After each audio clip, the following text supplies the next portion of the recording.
Can you tell us more about Hajj, please? Yeah, Hajj is one of the 5 pillars of Islam.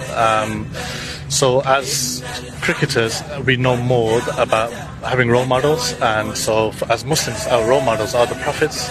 So you got Moses, Jesus, Abraham, Prophet Muhammad, peace be upon him all. And more obviously.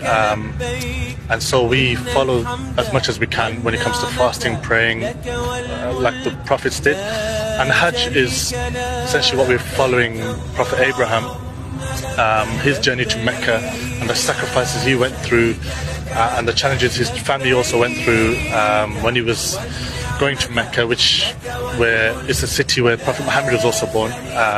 So that place itself means a lot to us. And that, I don't know, a lot of people have seen the mosque itself. The black box is built by Prophet Abraham, and so there's a lot of rituals that we do when we're out there, that we follow the Prophet Abraham, his footsteps.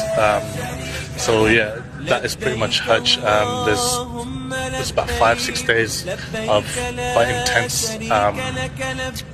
things that we have to do. But yeah, it's very slow paced because of obviously a lot of people and those kind of things. So yeah, it's a massive deal in Islam.